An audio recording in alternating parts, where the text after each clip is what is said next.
بسم اللہ الرحمن الرحیم۔ ناظرین محترم، ہماری سلسلہ وار گفتگو چل رہی ہے نبوی دین اور اموی دین۔ یہ اکثر اوقات احباب یہ سوال کرتے ہیں کہ کیا اموی بھی دین ہے؟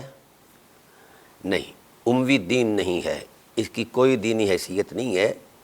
یہ میں نے صرف اس لیے اس کو کیا ہے، اس کو اپنا ڈیفائن کیا ہے کہ ہمارے اہل علم جو ہیں یہ سارا دین ہی بنو امیہ کے مظالم کو سمجھتے ہیں۔ اس کے علاوہ اس وقت کے جو اہل علم ہیں وہ یہی سمجھ رہے ہیں کہ اس وقت بنو امیہ کے مظالم جو ہیں ان کو اجتہاد کا مرتبہ دے کے اس سے ثواب کا روشن خیال دیا جائے، اور نبوی دین کی جتنی بھی حرمتیں ہیں وہ پامال ہوتی ہیں تو ہو جائیں، کوئی مسئلہ نہیں ہے۔ تو اس لیے میں نے اس ٹائٹل پر یہ نبوی دین کے مد مقابل جو اموی دین ہے، چونکہ ہمارے علماء نے اس کو دین ہی سمجھ رکھا ہے، اس لیے اسٹیجوں پر اور پروگرامات پر، اور بلکہ یہاں تک چلے گئے ہیں کہ اب تو اموی دین کی بنا رکھنے والوں کے عرس بھی شروع ہو گئے ہیں۔ تو لہذا چونکہ وہ دینی ٹائٹل ہے اس لیے میں اس کو اموی دین کہتا ہوں، اور تگ و دو بھی ساری یہی ہے، خاص کر ہمارے بریلوی علماء کی جو ہے تگ و دو یہی ہے کہ اموی دین ہی اصل دین ہے، نبوی دین کی کوئی حقیقت نہیں۔ اگر ان کے ہاں نبوی دین کی کوئی حرمت ہوتی تو کبھی تو کسی دن یہ کہہ دیتے کہ نبوی دین کی یہ حرمتیں ہیں، یہ اس کا فطری مزاج ہے اور یہ اس کے اہداف ہیں۔ نہیں، سارا زور میرے بریلوی علماء کا، بھائیوں کا ادھر ہی لگ رہا ہے۔ کبھی یزید کی حمایت میں کتابیں لکھی جاتی ہیں اور اس کو پروٹیکٹ رکھنے کے لیے کردار دیا جاتا ہے، اور بڑے بڑے جناب والا شرلے چھوڑے جاتے ہیں، اور کبھی یزید کے باپ کی حرمتیں بیان کی جاتی ہیں۔ ان کے علاوہ ان کا کوئی نہ موضوع ہے اور نہ کوئی ان کا اور مقصد ہے۔ تاہم چونکہ ہم قرآن کریم کے پابند ہیں اور رسول اللہ صلی اللہ علیہ وسلم کی ذات کے پابند ہیں، ہم نے رسول اللہ صلی اللہ علیہ وسلم کا کلمہ پڑھا ہے، کسی اموی کا نہیں پڑھا۔ دوستان محترم، یہ بات طے ہے کہ اس وقت کچھ ہمارے بریلوی علماء جو ہیں وہ یزید کے بارے میں وہی خیال رکھتے ہیں جو ہمارے اکابرین کا تھا، اور کچھ نئی دنیا کے جو ہمارے بریلوی علماء ہیں اس کی حمایت میں بھی کھڑے ہیں۔ تو میں نے کبھی بھی کسی شخصیت کو ہدف نہیں بنایا، نہ میرا مزاج ہے۔ چونکہ قرآن رویوں پر بات کرتا ہے تو ہم رویوں کے ہی بارے میں بات کر رہے ہیں۔ یزید کی بابت یہ طے ہے، سب لوگ کہتے ہیں کہ یہ فلاں ہے فلاں ہیں، اہل سنت کے ٹائٹل پر۔ تشیع کی تو بات ہی اور ہے نا جی۔ اہل سنت کہتے ہیں، اکثر اہل سنت جو ہیں وہ خواہ اہل سنت دیوبند سے ہوں، اہل سنت اہل حدیث سے ہوں یا بریلوی سے ہوں، وہ کہتے ہیں کہ وہ فلاں تھا، ظالم تھا، فاسق تھا۔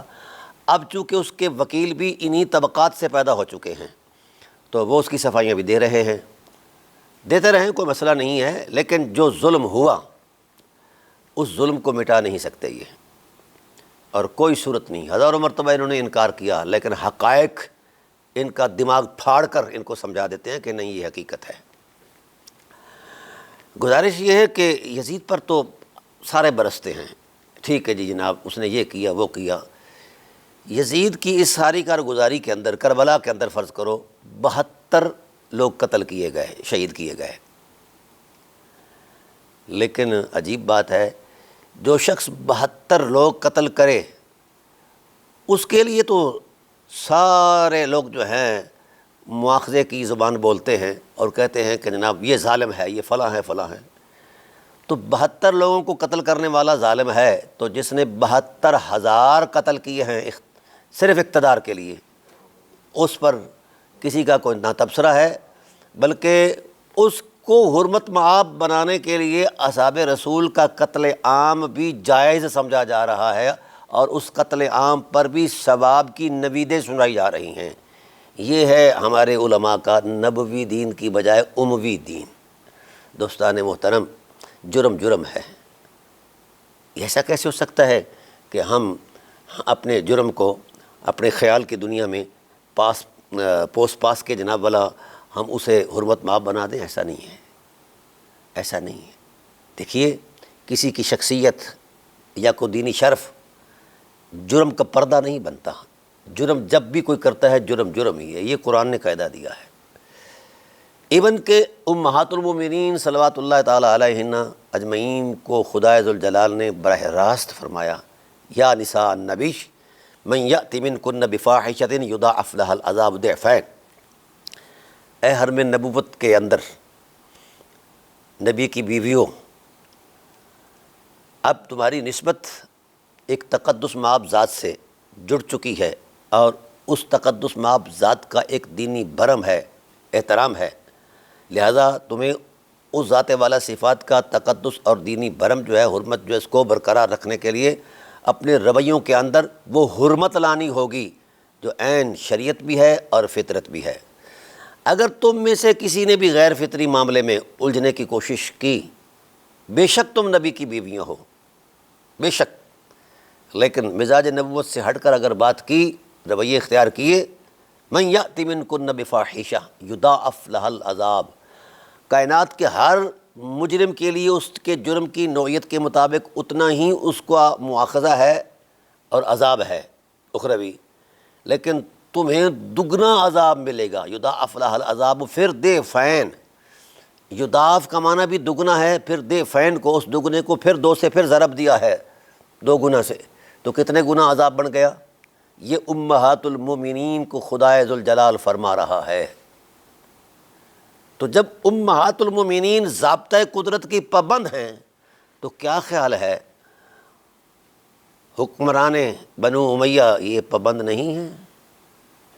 لگتا ہے میرے مسلک کے ہونہار علماء نے یہی سمجھ رکھا ہے کہ اموی حکمران جو مرضی کر جائیں، شریعت کا مذاق اڑائیں، قرآن کی توہین کریں، رسول کی توہین کریں بالواسطہ، یا جناب والا صحابہ کی توہین کریں، ہاں جی، اور تابعین کی توہین کریں، اور بچوں کو قتل کریں، عورتوں کو قتل کریں، بیچیں، لونڈیاں بنائیں مسلمان عورتوں کو، جو کچھ بھی کر جائیں، یہ ہمارے اہل علم جو ہیں اس کو ثواب ہی کے ٹائٹل پر بیان کرتے ہیں کہ بہت بڑا ثواب ہے، کیونکہ مجتہد نے یہ ارتکاب کیا ہے۔ اور میں کئی مرتبہ اس بات کی وضاحت کر چکا ہوں کہ اجتہاد علمی مرتبہ ہے، اور اس اجتہاد کے لیے جو مطلوبہ علمی کوائف ہیں اس کا 3% بھی ہمارے بریلویوں کے مجتہد کے اندر نہیں ہے۔ تو یہ کس ٹائٹل پر کہا جا رہا ہے؟ تاہم یہ تو آپ سماعت فرما چکے ہیں کہ نبوی دین رحمت ہے، اور حضور نبی کریم صلی اللہ علیہ وسلم نے نبوت کی زبان سے ارشاد فرمایا، جو نظام حکومت دوران نبوی یعنی نبی کریم صلی اللہ علیہ وسلم کی نبوت کے ساتھ ساتھ آپ کے دور نبوت کے اندر جو حکومت کا ایک طرز رہا، رسول اللہ صلی اللہ علیہ وسلم نے گواہی دی کہ وہ سراسر رحمت ہے، اور اس میں کوئی شک والی بات نہیں کہ حضور نبی کریم صلی اللہ علیہ وآلہ وسلم کا طرز حکومت رحمت ہی سے ابتدا ہوئی اور رحمت ہی پر معراج پذیر ہوئی۔ پھر حضور نبی کریم صلی اللہ علیہ وسلم نے اپنی ذات کے بعد آنے والا جو معان ذات کے بعد آنے والا جو دور حکومت ہے، خلافت، اس کو بھی رحمت قرار دیا، تو ظاہر ہے اس کے نتائج سارے سامنے ہیں۔ اب خلافت کے بعد جو دور حکومت ہے اسے زبان نبوت نے ملک عزوز کہا، کاٹ کھانے والی نظام، اب کاٹ کھانے والی حکومت، اور کتنا کاٹ کھایا مسلمانوں کو، کہاں کہاں ظلم کیا ہے، یہ ظلم کسی کو نظر نہیں آتا۔ یہ تجاہل عارفانہ ہے اہل علم کا، ظلم اور بربریت ہے اہل علم کی، کہ اس خون ریزی کو بھی وہ اچھی نظر سے تک کر اس خون ریزی پر بھی خون بہانے والے کے لیے ثواب کے جناب والا فتوے دیے جا رہے ہیں۔ اس سے بڑا ظلم اور کیا ہو سکتا ہے؟ اس سے بڑی جہالت اور کیا ہو سکتی ہے؟ اس سے بڑی بے وقاری دین کی کیا ہو سکتی ہے؟ اور پھر یہ دین کے مسند پر بیٹھ کر دین دشمنی کر رہے ہیں، اور اس دین دشمنی کو سمجھ رہے ہیں کہ ہم حق پر ہیں۔ یہی سب سے بڑی جہالت ہے، سب سے بڑا ظلم ہے، سب سے بڑی بے توقیری ہے دین کی۔ تو جب کوئی 3rd پرسن تکتا ہے کہ یہ دین کیسا ہے جو اس وقت ملا اعظم پیش کر رہا ہے، تو وہ خوف زدہ ہو کر لوٹ جاتا ہے کہ یہ دین جس کی ابتدا ہی خون ریزی سے ہے۔ آئیے نبوی دین کی ابتدا کہاں سے ہوئی؟ بسم اللہ الرحمن الرحیم، اقرأ بسم ربک الذی خلق، یہ ہے نبوی دین کی ابتدا۔ تو اموی دین کی ابتدا کیا ہے؟ سچائی کو ختم کرنے کے لیے ہر وہ قدم اٹھاؤ، ہر وہ ظلم کر جاؤ، ہر وہ جبر کر جاؤ جہاں عقل انسانی بھی حیرت میں چلی جائے کہ اس قدر بھی کوئی ظلم کا ہو سکتا ہے سلسلہ۔ ہم کافروں کو بڑا ظالم کہتے ہیں، وہ فلاں نے ظلم کیا، فلاں نے ظلم کیا، فلاں نے ظلم کیا، ٹھیک ہے۔ جو اموی حکمرانوں نے ظلم کیے ہیں، کلمہ پڑھ کے ظلم کیے ہیں، وہ کسی کے نقشہ خیال میں ہیں؟ نہیں ہیں۔ اس لیے میں اپنے علماء بریلی سے گزارش کرتا ہوں کہ سچائی کا سامنا کریں اور خیال کریں، مرنا ہے، قیامت کے دن خدا کو اور مصطفیٰ کو منہ دکھانا ہے، ہم کیا منہ دکھائیں گے؟ لہٰذا نبوی دین کی حرمت میں قرآن گواہ ہے، نبوی دین کی حرمت میں رسول کا اسوہ گواہ ہے، نبوی دین کی حرمت میں اصحاب رسول علیہم الرضوان کے ایثار اور وفا کی حرمتیں گواہ ہیں۔ اموی دین کی حرمت میں کیا گواہی ہے؟ یہ 1400 سال بعد آج دعوت اسلامی گواہی دے رہی ہے کہ بے گناہ بے خطا معاویہ، یہ دعوت اسلامی کا یہ شعار بن چکا ہے، یہ نعرہ ہے۔ تو اس کا مطلب یہ ہوا کہ دعوت اسلامی اسلام دشمن جماعت ہے، کیونکہ اتنی بڑی ظلم اور بربریت پر اگر کوئی اس کے جواز کا خیال رکھتا ہے تو اس سے بڑا ظلم کوئی نہیں، اس سے بڑی دین کی بے توقیری کوئی نہیں ہے۔ تو کوئی بتا سکتا ہے دعوت اسلامی کے صاحبان علم سے، کوئی بندہ کسی نص قرآنی کی روشنی میں، نص نبوی کی روشنی میں، ہاں جی، یہ بتا سکتا ہے کہ جو کچھ امویوں نے کیا ہے اس کا 1% بلکہ آدھا فیصد بھی کسی دینی اور اخلاقی معقولیت پر ہے؟ کوئی دلیل دے سکتا ہے؟ نہیں دے سکتا۔ کیوں نہیں دے سکتا؟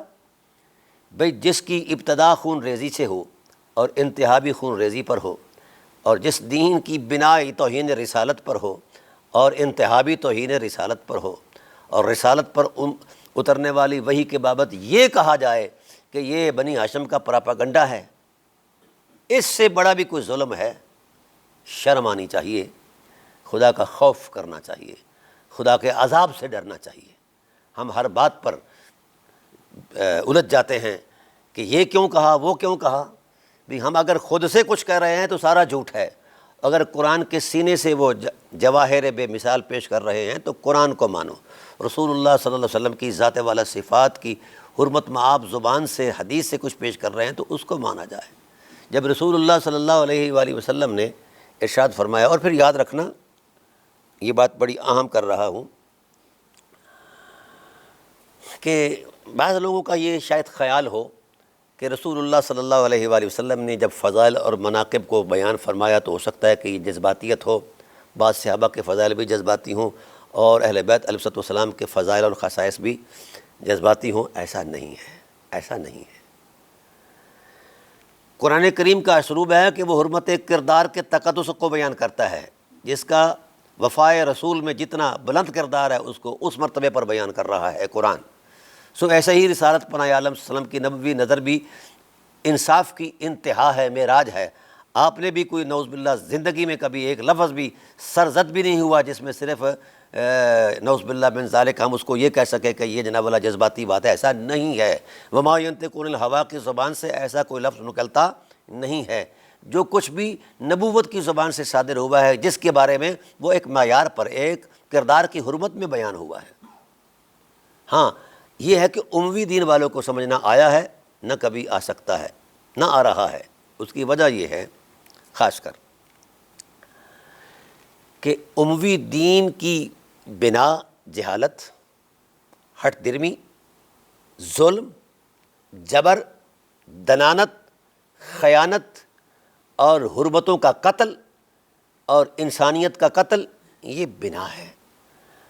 تو نبوی دین کی بنا تو پھر سبحان اللہ وَلَقَدْ كَرَّمْنَا بَنِي آدم، وہ تو بنی آدم کو بھی تکریم دیتا ہے نبوی دین تو، یہاں تو پھر خود صاحب رسالت کو تکریم نہیں دی جاتی، بلکہ کوشش کی جاتی ہے کہ ہم خود صاحب رسالت ہو جائیں۔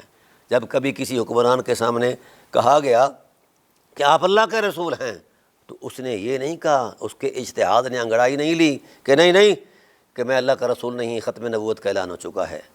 تو یہ چیزیں ظاہر ہیں، یہ ان کا جواب ہمارے اہل علم کو دینا پڑے گا۔ تاہم یہ طے ہے کہ نبوی دین سارا حرمت مآب ہے اور اموی دین نحوست مآب ہے۔ اب فیصلہ امت نے کرنا ہے، حرمتوں کے ساتھ وابستہ رہنا ہے یا نحوست کے ساتھ وابستہ رہنا ہے۔ کیونکہ دیکھیے نا، میں عرض کرتا ہوں، ایک سادہ سا فلسفہ ہے، مثلا اہل بیت کے حوالے سے ہم بات کرتے ہیں، جس وجہ سے ہمیں لوگ کبھی رافضی کہہ دیتے ہیں، کبھی کچھ کہہ دیتے ہیں، تو ہمیں اس لیے اس بات کا بار نہیں کہ ہم جو کچھ کہہ رہے ہیں خود سے نہیں کہہ رہے، رسول اللہ صلی اللہ علیہ وسلم کے ارشاد کی روشنی میں کہہ رہے ہیں۔ اگر رافضی ہیں تو پھر اللہ کے رسول ہیں ان کے مطابق، اور یہ ان سے کوئی بعید نہیں کہ وہ رسول اللہ کو بھی رافضی کہہ دیں، خدا کو بھی رافضی کہہ دیں، کیونکہ قاعدے ان کے اپنے گھڑے ہوئے ہیں، گھریلو دین، گھریلو سمت، گھریلو حجرے، گھریلو جناب اللہ تشریح توبیر۔ اس لیے ان لفظوں سے ہم کبھی نہیں گھبراتے، اور نہ ہی کسی اہل محبت کو گھبرانا چاہیے، ٹھیک ہے۔ تاہم یہ بات ضرور ہے کہ ہر چیز میرٹ پر ترازو کی ہے اللہ تعالیٰ کے ساتھ اور اللہ کے رسول نے، نعوذ باللہ من ذالک۔ فضول بات کا تو امکان ہی نہیں ہے کہ خیال سے کوئی نکل جائے، ایسا نہیں ہے۔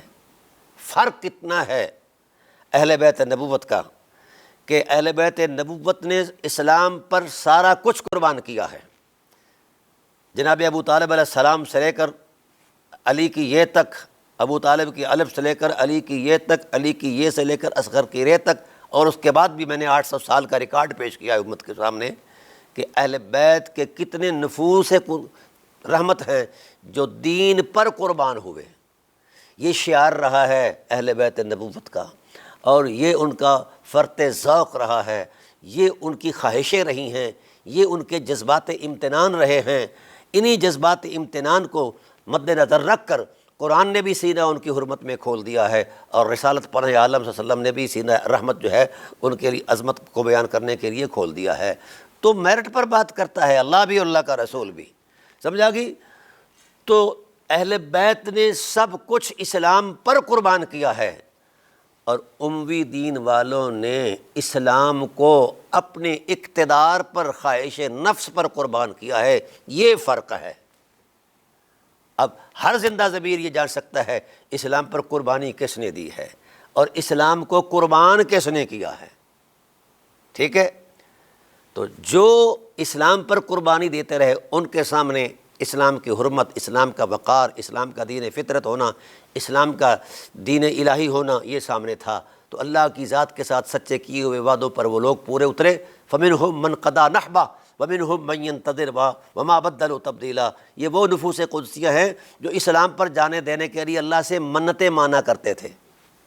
کیا کوئی دکھا سکتا ہے مولوی صاحب دعوت اسلامی کے بڑے بڑے زعماء، بڑے بڑے امامے والوں، کیا کبھی کسی اموی نے بھی یہ کہا ہے کہ اے اللہ ہمیں بھی اسلام پر قربان کر دے؟ منت مانی ہے، معاویہ نے مانی ہے، یزید نے مانی ہے، ان کے بعد میں آنے والوں نے مانی ہے، کوئی منت نہیں دکھا سکتے، کیونکہ ان کا شعار تھا کہ جو اللہ کے رسول نے اتنی محنت کر کے، صحابہ کرام نے اتنی قربانی دے کے دین کی بقا کے لیے کردار دیا ہے، دین کو قائم رکھا ہے، اسی دین کو گرانے کے لیے جو ان کو ٹاسک دیا گیا تھا، اس ٹاسک پر عمل کرتے ہوئے انہوں نے دین کی بنیادوں کو ہلایا، تباہ کیا۔ یہ تو اللہ کی شان ہے کہ دین اس کی قدرت سے برقرار ہے اور اہل بیت نبوت کے خون کی طہارت کی برکت سے برقرار ہے، اصحاب رسول اللہ رضوان کی قربانیوں کے تصور سے، اعتبار سے دین جو ہے برقرار ہے، ورنہ وہ تو ختم کر چکے تھے۔ تو لہٰذا میں صاحبان علم سے کہتا ہوں کہ ذرا ان مولویوں سے پوچھو کہ دین پر اہل بیت نے کتنی قربانی دی ہے، اور دین پر بنو امیہ بالخصوص معاویہ اور اس کی اولاد نے اور آگے اموی لوگوں نے کتنی قربانی دی ہے۔ کوئی ایک دھیلا ثابت کر دے ایک کھوٹا پیسہ کوئی ثابت کر دے کہ دین کے لیے انہوں نے کہیں پیش کیا ہے تو ہم اپنے گفتگو واپس لینے کے لیے پابند ہیں، اور دین کے ٹائٹل پر جمع شدہ بیت المال کو اپنا مال سمجھ کے جو تباہی ڈالی ہے یہ تو سارا جہان جانتا ہے۔ تو کیا یہ دین دشمنی نہیں ہے؟ اور کیا ہے؟ اس لیے اصحاب رسول ہوں، اہل بیت رسول ہوں، جنہوں نے دین کے لیے کوئی کردار دیا ہے، ان کی جانوں کے نذرانوں کا ایک ریکارڈ موجود ہے۔ تو کتنے زخم کھائے ہیں کسی غزوے میں معاویہ نے، بولیے نا، کوئی 1 سینٹی میٹر کا زخم ہی ثابت کر دو، نہیں، یا اس کے بیٹے نے۔ تو پھر آپ ان کی حرمتوں کو بیان کرنے کے لیے جھوٹی روایتیں گھڑتے ہو، آیتوں کا غلط استعمال کرتے ہو، قرآن کریم کی معنوی تحریف کرتے ہو، تو خدا کو جواب دے نہیں ہو تم لوگ۔ بہرحال الحمدللہ امت بیدار ہو چکی ہے، تمہارے شر سے امت آگاہ ہو چکی ہے، اور اللہ تعالیٰ کے فضل و احسان سے اس دین کا غلبہ اس کی فطرت کے اندر موجود ہے، اس نے غالب رہنا ہے۔ جتنے مولوی بھی اس دین کے خاتمے کے لیے جناب والا بنو امیہ کی طرفداری میں کھڑے ہو جائیں، ہوتے رہیں، کبھی کامیاب نہیں ہوں گے۔ کامیابی هو الذی ارسل رسولہ بالہدی ودین الحق لیظہرہ علی الدین کلہ، یہ خدا کا فیصلہ ہے کہ اس دین نے ہر دین پر غالب رہنا ہے۔